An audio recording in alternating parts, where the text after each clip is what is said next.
ले अब्बा, फल काट दूं? नहीं बेटा, रहने दे, मैं खुद काट दूंगा। जा जा कर देख कौन आया। अच्छा जी अब्बा।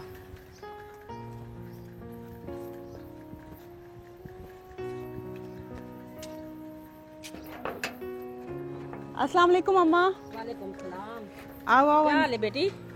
मैं ठीक हूँ, तुम सुनाओ। और अम्मा कैसे आना हुआ? बस बेटी, कोई ना कोई ज़रूरत पड़ जाती है तेरे घर आने को। थोड़ी बर्फ हो तो दे दो। हाँ हाँ अम्मा, क्यों नहीं, तुम बैठो, मैं लेके आती हूँ। आओ भाई शमशाद, अरे कभी 2 घड़ी सुख का सांस भी ले लिया करो। सुख का सांस आए तो इंसान ले, वरना कोई फायदा नहीं है।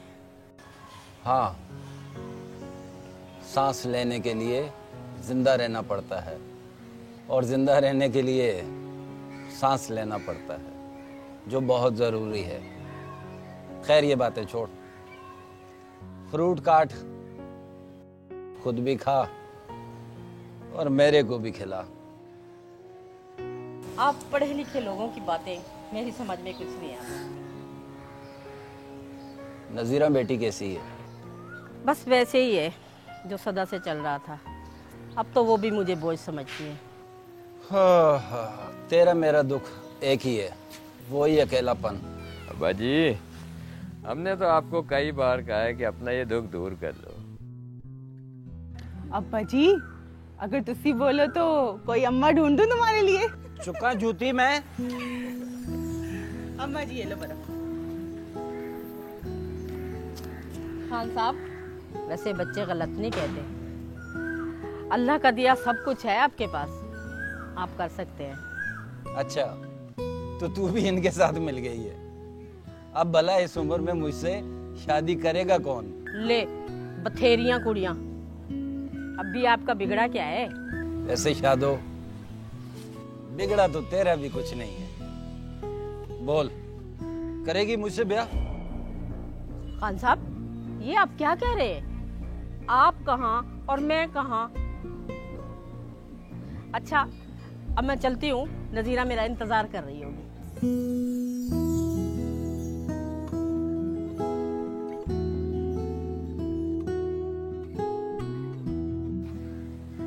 शादो, वैसे मेरी बात पे सोचना जरूर। खूब गुजरेगी जब मिल बैठेंगे बुढ़े दो। पुलिस के मुताबिक मजाक में की हुई ये बात पहले तो शमशाद अख्तर को अजीब सी लगी, लेकिन तन्हाई में भी खान साहब की बातें इसके दिमाग में गर्दिश करती रही।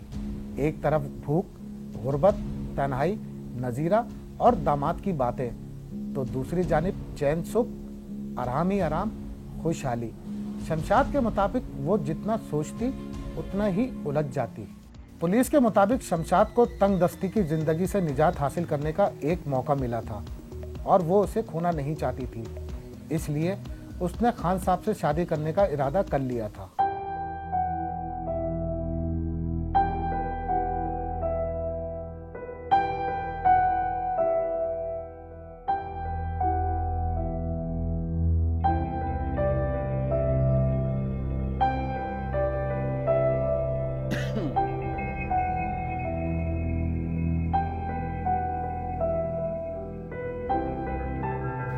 लो भाई, शमशाद उर्फ शादो।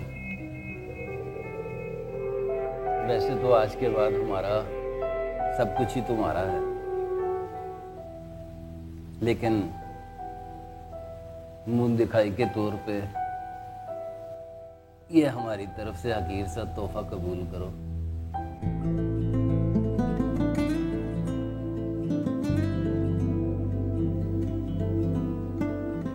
जनाब, अगर तोहफा ले ही लिया है तो अब दीदार भी करा दो। ये काम भी आपको खुद ही करना पड़ेगा। ओह, मैं तो भूल ही गया था। बाकी ये काम तो मैंने खुद ही करना है।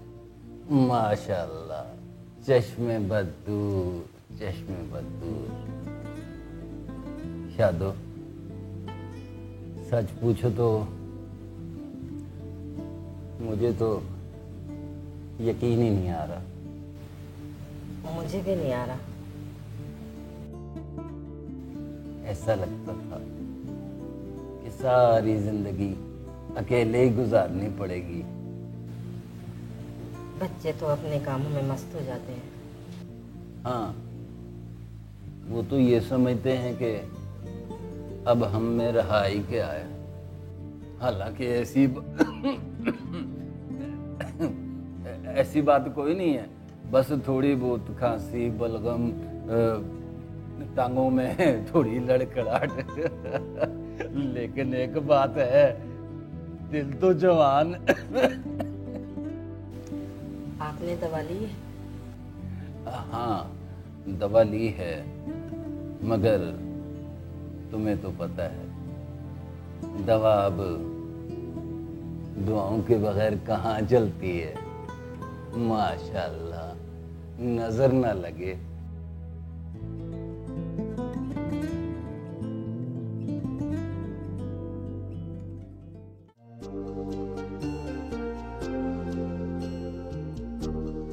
शमशाद अख्तर ने अपने एक बयान में पुलिस को बताया कि सब कुछ ठीक था। खान साहब बहुत अच्छे इंसान थे और बहुत ख्याल रखते थे। उन्होंने कभी ये एहसास नहीं होने दिया कि वो उनकी दूसरी बीवी हैं। घर में खुशहाली थी और किसी चीज़ की कोई कमी नहीं थी और वो बहुत अच्छे अंदाज में ज़िंदगी को एंजॉय कर रहे थे।